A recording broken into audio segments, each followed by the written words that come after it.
Bonjour à tous, ici Jean-Philippe Lebleu avec le Comité pour la République du Canada. Aujourd'hui, nous sommes le 13 mars, vendredi le 13.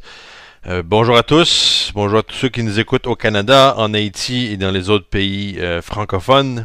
Donc aujourd'hui, on va faire un survol en fait de la situation stratégique internationale en commençant avec une déclaration très importante de l'économiste américain Lyndon LaRouche, une déclaration qui a été faite vendredi dernier, qui justement touchait la situation avec la Grèce, qui est maintenant là, depuis l'arrivée du nouveau gouvernement ukrainien, donc le gouvernement mené par Alex Tsipras. Donc ce gouvernement qui est un gouvernement foncièrement anti-austérité et qui demande en fait à réorganiser la dette complète de l'Europe, pas simplement la dette de la Grèce, parce que comme on va le voir bientôt, le problème c'est pas simplement la Grèce, le problème est beaucoup plus large que ça. Et aussi on va regarder l'Ukraine et en fait l'hypocrisie de la zone transatlantique, donc l'Europe et les États-Unis, incluant aussi le Canada, concernant en fait leur position vis-à-vis de l'Ukraine et la Grèce. Donc je commence avec la citation de M. Larouche, une citation qui a été intitulée plus tard dans un tract qui a été émis un peu partout. Donc Larouche dit « L'Union européenne bluffe ». Donc la citation va comme suit, c'est en fait une citation non pas exacte, mais c'est en fait une paraphrase de ce que M. Larouche a dit. Donc il dit que en fait, la réelle banqueroute, la réelle faillite n'est pas celle de la Grèce ou des nations européennes, mais est celle du système transatlantique de Londres et de Wall Street dans son entièreté. Donc la question que plusieurs nations se posent, notamment la Russie, mais aussi d'autres nations, est est-ce que les Européens et les États-Unis, sous le contrôle de Barack Obama, pourront survivre leurs propres actes de folie, ou est-ce que leurs actions vont mener à une guerre et une extermination possible de l'espèce humaine? Donc on parle évidemment de guerre nucléaire. Donc M. Larouche dit la reine Élisabeth et ses réseaux pourraient peut-être apprécier l'idée d'une guerre générale, mais moi personnellement, je n'apprécie pas ça du tout. Donc M. Larouche continue et dit la Grèce, heureusement, a un rôle à jouer. La Grèce peut devenir en fait une partie très importante du processus de développement des nations du BRICS, notamment le Brésil, la Russie, l'Inde, la Chine et l'Afrique du Sud, qui sont les nations du BRICS. Donc, une partie grandissante du monde est en train de briser leurs liens avec les intérêts anglo-américains. Et maintenant, on parle de plusieurs nations, notamment en Amérique latine, en Amérique centrale, dans les Caraïbes. Bien sûr, aussi, cela inclut des nations dans l'Asie du Sud-Est, dans l'Asie du Sud, le Proche-Orient et le continent africain. Donc, pour mettre ça en termes plus clairs, en fait, l'Union monétaire européenne est en train de bluffer concernant le cas de la Grèce. Ils essaient de terroriser la Grèce. Et ça, c'est vraiment stupide. Et c'est stupide pour les nations de l'Europe de l'Ouest et des États-Unis. La Grèce a une relation unique et très proche de la Russie, aussi avec la Chine, parce que la Grèce, en fait, est une porte maritime pour la Russie et la Chine afin d'entrer dans la région de l'Europe de l'Ouest. Donc, ce qu'on voit maintenant, M. Larouche continue, il dit, ce qu'on voit maintenant, c'est une confrontation avec la Grèce et une confrontation avec la Russie dans une dernière tentative de faire un bluff. Et le danger est qu'à la fin de ce bluff se trouve une guerre nucléaire.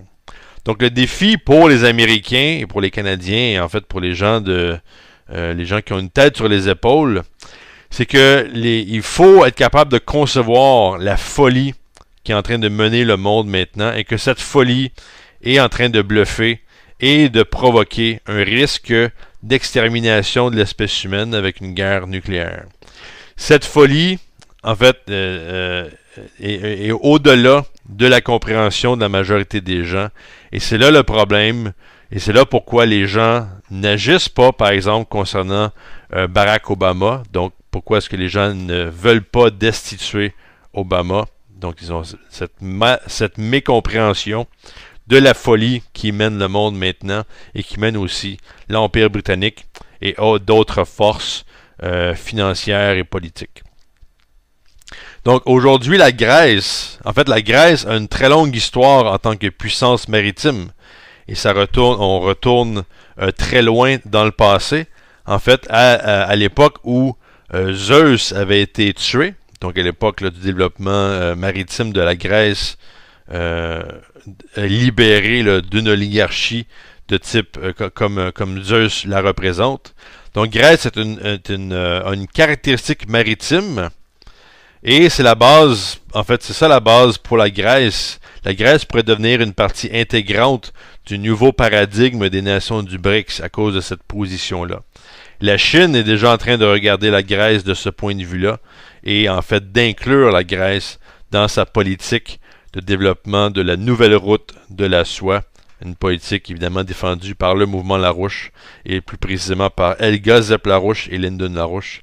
Déjà depuis une vingtaine ou une trentaine d'années. Donc, il semble, selon Larouche, que les Grecs sont forcés de sortir du système européen. Et évidemment, c'est dans l'intérêt de la Grèce de sortir de l'Europe, de l'Union européenne.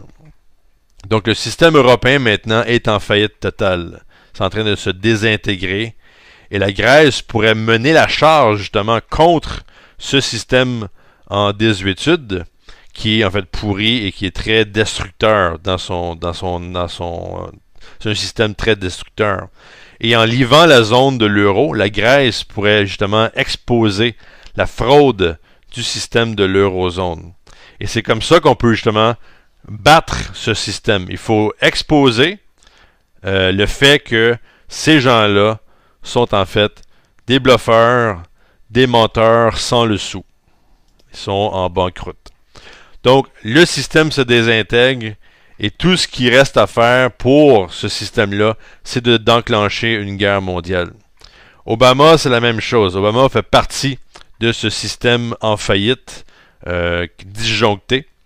Et la fraude que représente Obama et surtout la fraude en fait, les actes frauduleux d'Obama contre la Russie peuvent mener à la destruction de l'espèce humaine. Donc, si vous restez avec Obama, vous allez avoir un billet gratuit pour voir l'extermination de l'espèce humaine. Donc, voilà l'analyse de M. Lyndon Larouche. Et donc, maintenant, on va rentrer dans certains faits, surtout concernant l'Ukraine et concernant la Grèce. L'Ukraine, pourquoi? Parce que c'est vraiment maintenant le théâtre où se joue ce danger de guerre mondiale.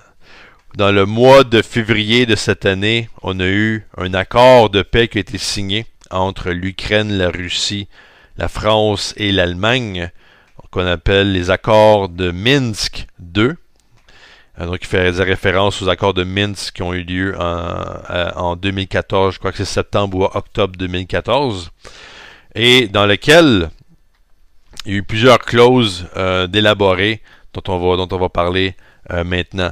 Mais une des choses aussi qu'il faut annoncer, c'est que en fait, le but d'un accord de paix, c'est justement d'arrêter la guerre. Donc de demander autant à l'Ukraine qu'aux autres nations en Europe et la Russie de faire en sorte que le conflit arrête. Et le problème, c'est que les États-Unis, la Grande-Bretagne, et pas juste Obama, mais aussi évidemment des factions dans le Parti républicain et des factions en Ukraine sont en train en fait de créer une situation où l'Europe et les États-Unis vont financer en fait l'armée ukrainienne pour continuer le combat, ce qui va évidemment complètement à l'encontre des accords de paix, mais aussi visant à en fait recruter dans l'armée ukrainienne des forces de caractère néo-nazi. Donc, ce qu'on voit maintenant, c'est que, en fait, ce qui s'est passé aux États-Unis, c'est que le secrétaire à la Défense, un dénommé Carter, vient d'annoncer, en fait, une aide militaire de 75 millions de dollars qui va être distribuée en Ukraine. Et ce qui s'ajoute à ça, on a un des assistants du gouvernement, du président du gouvernement ukrainien, donc un dénommé Biryukov. Donc M. Yuri Biryukov, conseiller de Petro Poroshenko, vient d'annoncer en fait que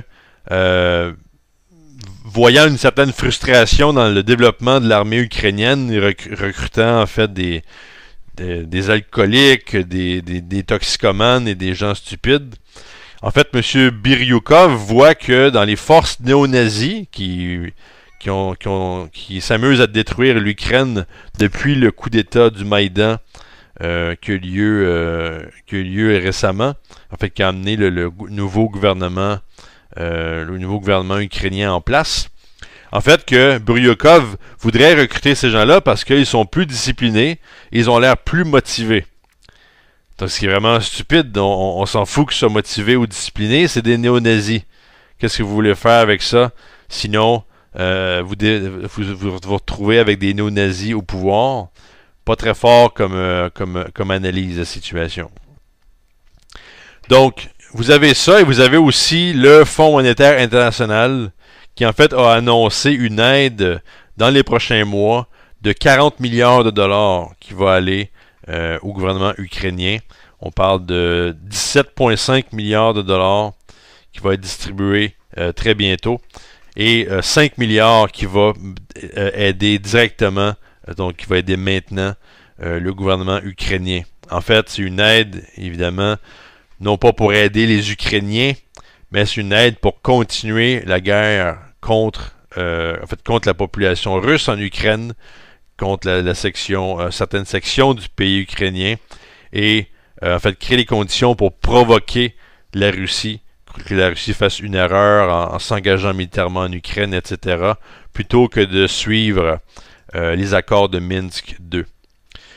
Et il faut le dire, premièrement, en fait, ce qui est assez, quand on parlait tantôt là, du double standard concernant l'Ukraine et la Grèce, c'est que des 5 milliards qui seront distribués maintenant, 1,5 milliard de cet argent-là doit en fait provenir des paiements sur la dette qui sont dus par la Grèce, qui doivent être payés aujourd'hui, donc aujourd'hui, vendredi et lundi de la semaine prochaine.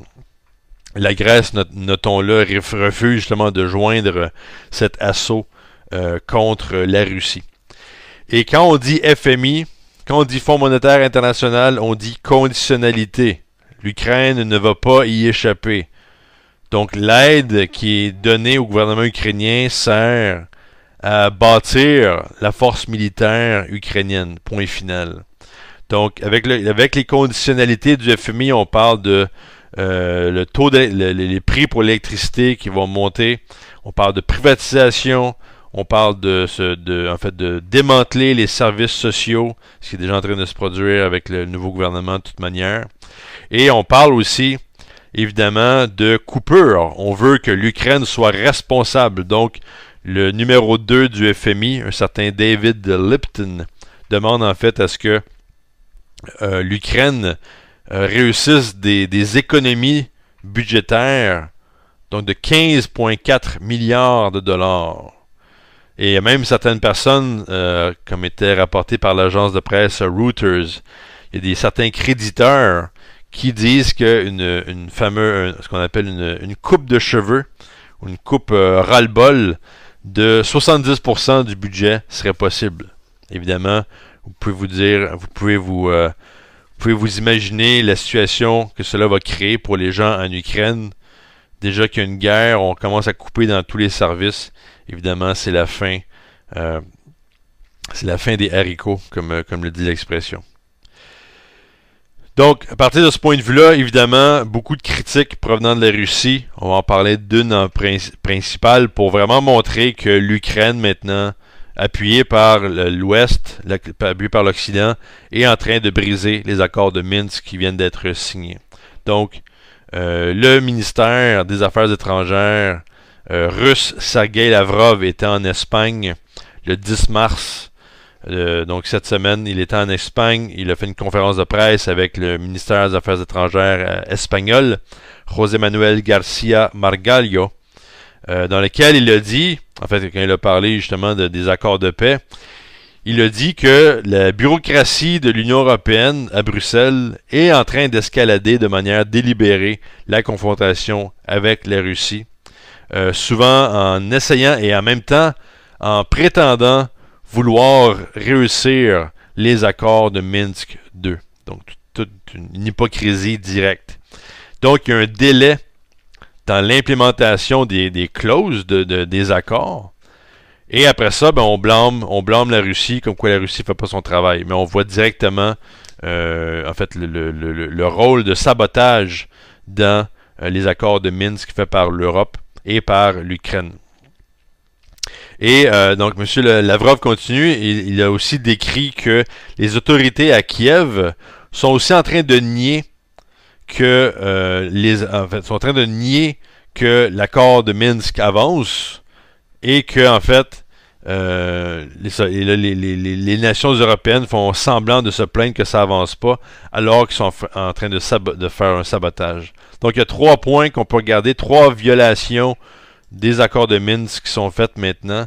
La première est en fait le refus de donner une amnistie aux participants aux événements en Ukraine, dans le sud-est de l'Ukraine, donc les joueurs politiques dans la région de Donetsk et Lugansk. Donc première violation.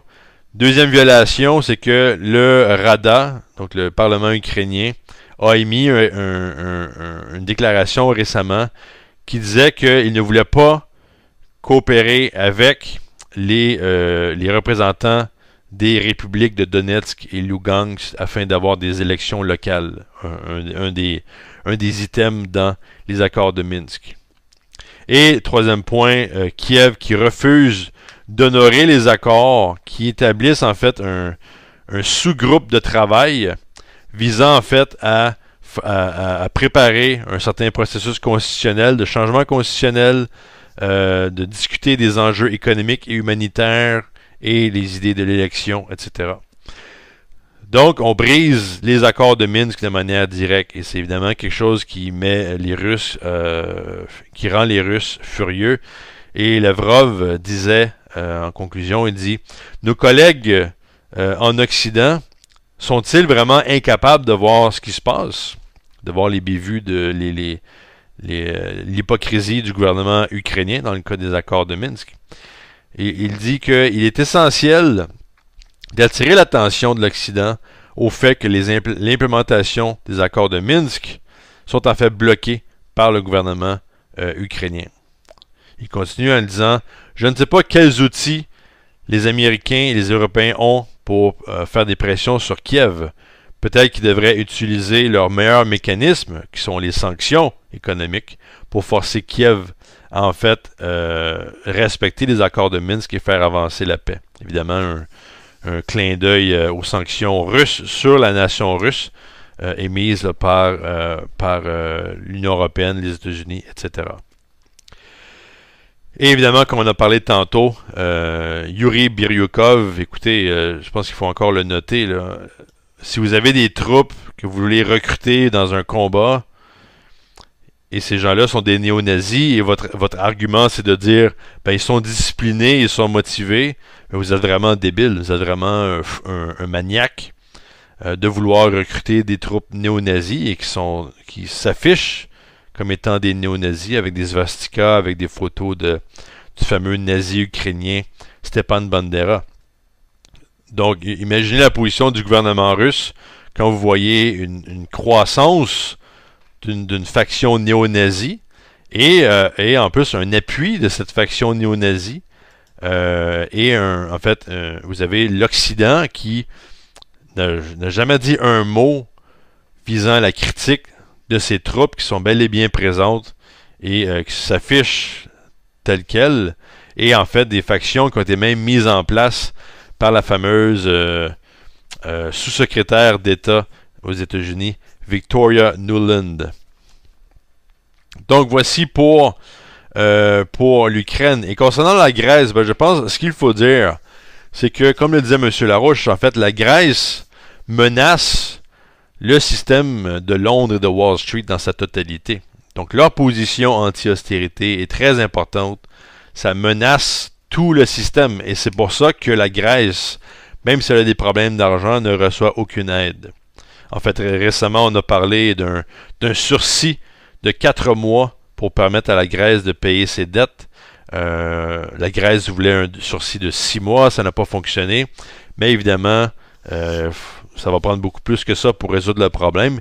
Mais les Grecs semblent très prêts pour la bataille. Et c'est important de noter aussi, de renoter, que la dette grecque n'est pas leur dette. En fait, c'est une dette des banques privées. Parce que de tout l'argent qui est allé à la Grèce depuis environ 2008, en fait, simplement 10% de cet argent-là est allé au gouvernement grec pour aider la population. Le reste, ça a été injecté dans les banques privées, et les banques privées ont continué à faire leur profit habituel sur le dos encore d'une population. Et c'est ce qui va arriver aussi avec l'Ukraine, avec ce fameux prêt du FMI. Donc, je crois que c'est tout ce qu'il y a à dire concernant la Grèce. Le gouvernement grec tient son bout. Ils veulent vraiment renégocier la dette de la Grèce et de l'Europe. Et le combat continue de ce point de vue-là. Et évidemment, pour ceux qui connaissent le mouvement Larouche, je crois que la loi Glass-Steagall n'est pas une loi qui vous est inconnue. C'est en fait une des grandes lois promues par le mouvement Larouche depuis environ depuis 2008 plus précisément, comme quoi les États-Unis et le monde doivent se munir de la loi Glass-Steagall visant à mettre en faillite le système de Wall Street et de la City de Londres. Donc on parle évidemment de la fameuse séparation bancaire faite par Franklin Roosevelt aux États-Unis en 1933. Une loi qui visait à séparer le système bancaire entre un système bancaire commercial, donc le système en fait utile bancaire, où on peut investir dans la communauté, on peut laisser nos comptes fructifier, etc., sans spéculation. Et justement, de l'autre côté, vous avez le système de banque d'investissement. Donc, ces banques d'investissement-là ne reçoivent aucune protection. Si vous voulez spéculer, c'est votre problème, mais vous ne touchez pas à l'économie réelle. Vous ne touchez pas au compte bancaire, contrairement à ce qui veut être fait, par exemple, au Canada, avec la politique de bail-in, où on veut en fait soumettre les comptes des personnes ou des compagnies, les soumettre en fait à une potentielle utilisation par le système bancaire pour sauver l'état de la banque même, au lieu de proposer, comme nous le proposons maintenant, une réorganisation totale du système bancaire, que ce soit au Canada, en France, aux États-Unis. Donc, sur la question Glass-Steagall, une bonne nouvelle aux États-Unis, une nouvelle, en fait, qui a beaucoup enthousiasmé Lyndon LaRouche et qui devrait enthousiasmer toute personne aux États-Unis et dans le monde, c'est qu'on a un potentiel candidat à la présidence aux États-Unis, un dénommé Martin O'Malley, qui lui a déclaré récemment dans une entrevue à MSNBC, à l'émission Morning Joe. M. O'Malley, premièrement, M. O'Malley est l'ancien gouverneur de l'État du Maryland, donc dans l'Est des États-Unis, et aussi ancien maire de la ville de Baltimore. Et quand M. Larouche a appris que M. O'Malley avait annoncé qu'il faudrait un Glass-Steagall, que ce serait une des premières choses à faire, M. Larouche a dit « Il faut absolument sortir cette nouvelle avec le plus grand impact possible. Il faut vraiment que tout le monde soit au courant de ça. » Parce que, selon M. Larouche, il dit que ce qui est important, c'est qu'on a le Glass-Steagall qui est revenu dans la discussion politique aux États-Unis et qu'on a un potentiel candidat à la présidence qui se prononce en faveur de la loi. Donc, O'Malley soulève la question du Glass-Steagall et toute personne qui va s'opposer à cette politique-là va devoir être considérée comme un faux candidat à la présidence. Donc, O'Malley est le seul maintenant qui a la qualification d'être un candidat présidentiel. Les autres devront en fait se déclarer sur cette politique de Glass-Steagall. Ils devront déclarer leur opinion là-dessus. Et on ne peut pas continuer à faire semblant que tout va bien et de simplement suivre les politiques de Wall Street. Et dans l'entrevue donnée par MSNBC avec M. O'Malley, justement le présentateur a posé une question en disant, selon vous, quelle serait la loi qui permettrait justement de mettre un terme à tous ces excès de Wall Street? Et M. O'Malley dit, première chose, ça serait de réinstaurer la loi Glass-Steagall. Parce que pendant 70 ans, cette loi-là a empêché les banques de faire du gambling avec l'argent des gens, avec l'argent de la population, et aussi de détruire l'économie et en fait détruire le bien commun et détruire la stabilité d'une bonne économie. Et il dit aujourd'hui, il y a tellement de gens, comment il dit ça, beaucoup de gens sont d'accord avec le Glass-Steagall, ils disent qu'on devrait le faire, mais encore là, ça n'est pas fait. Les gens ne vont pas jusqu'au bout. Il y a des gens dans mon parti, le Parti démocrate, qui disent promouvoir une espèce d'autre loi, ce qu'il appelle en anglais un Dodd-Frank Light, qui fait référence à une proposition par le sénateur Dodd et le sénateur Barney Frank, qui est en fait une fausse proposition, encore là, pour donner un semblant de régulation. Mais en fait, c'est une loi, comme M. O'Malley l'a dit, c'est une loi qui vise en fait à ne pas offenser les gens de Wall Street. Mais en fait, il faut parler aujourd'hui honnêtement de comment on peut contrôler ce comportement excessif, donc le comportement de Wall Street. Donc, il continue en disant, une des choses dont on n'a pas encore parlé, c'est que quand on regarde toute la douleur, toute la souffrance que les gens ont subie avec les pertes d'emploi, les pertes de maison, en fait, avec toute cette souffrance-là, quand même, la concentration de la richesse, après tout ça, reste toujours à la même place. Donc, le marché financier, les spéculateurs, c'est eux qui continuent de faire des profits, malgré toute cette souffrance populaire. Donc, en d'autres termes, comme le continue M. O'Malley, alors que les gens perdent leur maison, les gens qui sont au-dessus, les gens qui sont au sommet, continuent en fait de se distancer de la base et d'être encore plus haut au sommet. Et M. O'Malley va en fait bientôt aller visiter l'État de l'Iowa. L'Iowa, c'est là où l'ancien sénateur Tom Harkins, qui vient de cet État-là, avait lui-même introduit une résolution pour le Glass-Steagall au Sénat en 2013. Donc, quand on prend cet événement-là et qu'on le juxtapose avec, par exemple, ce qui se passe en Grèce et en Europe, et aussi avec la situation de danger en Ukraine, en fait, c'est vraiment... je pense qu'il faut absolument mettre les gens au courant de cette situation-là.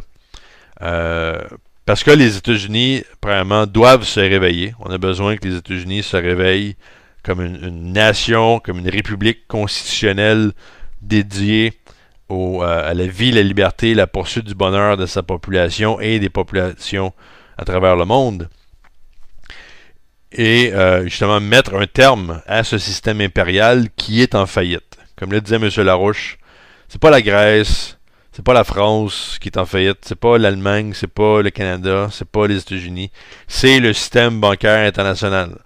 C'est Wall Street, c'est la City de Londres, c'est l'Empire britannique. Ils ont réussi à nous refler leurs dettes durant les dernières années, mais il faut que ça cesse. Parce que sinon, c'est la guerre comme en Ukraine, où ça va être la décadence, la déchéance économique, comme on le voit dans la zone européenne et comme on le voit aux États-Unis et même aussi au Canada plus particulièrement. Donc, en fait, je voudrais quand même dire un mot sur les récentes déstabilisations en Haïti. On a parlé beaucoup dans les médias, en fait, de plusieurs choses. Deux événements qui avaient retenu mon attention étant, premièrement, une montée de la tension entre la République dominicaine et Haïti. On a récemment eu des manifestations contre l'ambassade dominicaine en Haïti. On parle de troupes de la République dominicaine, de troupes militaires qui se déplacent vers la frontière. Et donc, c'est une situation très dangereuse, sachant que Haïti n'a pas d'armée. Et aussi, on a cette situation-là, et on a entendu parler de, en fait, la famille Clinton. Donc, je crois que c'était le frère de Hillary Clinton qui, en fait, s'est retrouvé dans un scandale de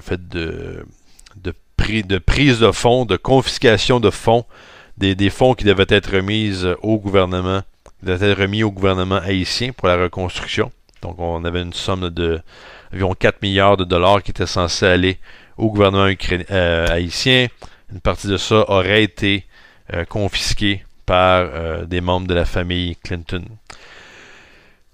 Mon conseil à la population haïtienne ou la population dans le monde est de voir ces deux événements-là dans le contexte international actuel. On a un danger de guerre. On a les nations du BRICS qui recrutent des nations. On sait par exemple que la Chine a montré beaucoup d'intérêt à développer l'Amérique latine, à développer aussi les Caraïbes. On a eu des ententes signées entre la CELAC, donc la communauté des États en Amérique latine et dans les Caraïbes. Des ententes on parle de plus de 250 milliards de dollars dans cette région-là. Donc, on offre une chance en Haïti, en fait, à reconstruire Haïti. Mais, en même temps, l'Empire, le système impérial, utilise leur fameuse devise diviser pour régner.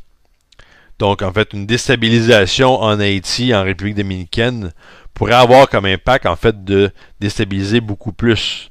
En fait, de déstabiliser toutes les Caraïbes et une certaine partie de l'Amérique latine. On a vu aussi récemment, dans les derniers mois, même type de déstabilisation, peut-être porté plus directement aux leaders, comme par exemple la présidente Kirchner en Argentine, la présidente brésilienne. Donc, toutes ces déstabilisations-là ne se passent pas simplement dans un contexte haïtien ou dans un contexte dominicain. Je crois que ce serait une erreur de voir ça comme ça. Évidemment, il va falloir que la communauté internationale fasse quelque chose.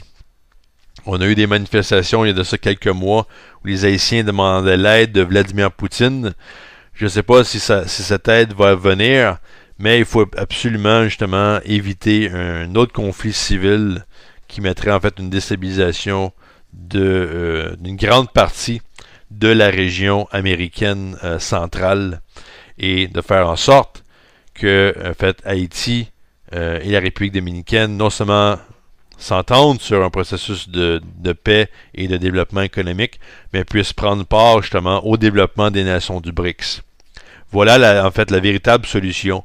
Il faut que les nations se dirigent vers cette politique de développement économique gagnant-gagnant élaborée par la Chine et les autres nations du BRICS. Je crois que beaucoup de gens ont déjà des détails, il y a beaucoup de détails qui circulent sur Internet, mais je pense que le mouvement Larouche est en fait le seul mouvement maintenant qui a la capacité et la compréhension d'établir à travers le monde une véritable renaissance de l'esprit humain et une renaissance économique basée justement sur une justice universelle. Donc, je laisse ça là-dessus. Donc, c'était Jean-Philippe Lebleu pour le Comité pour la République du Canada. Donc, je vous dis à la semaine prochaine.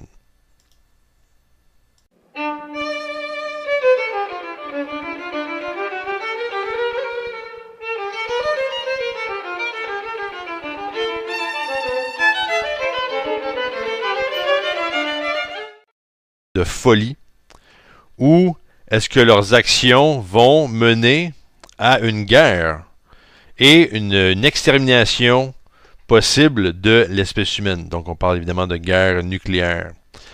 Donc, M. Larouche dit, la reine Élisabeth et ses réseaux pourraient peut-être apprécier l'idée d'une guerre générale, mais moi, personnellement, je n'apprécie pas ça du tout. Donc, M. Larouche continue et dit, la Grèce, heureusement, a un rôle à jouer. La Grèce peut devenir, en fait, une partie très importante du processus de développement des nations du BRICS, notamment le Brésil, la Russie, l'Inde, la Chine et l'Afrique du Sud, qui sont les nations du BRICS. Donc, une partie grandissante du monde est en train de briser leurs liens avec les intérêts anglo-américains.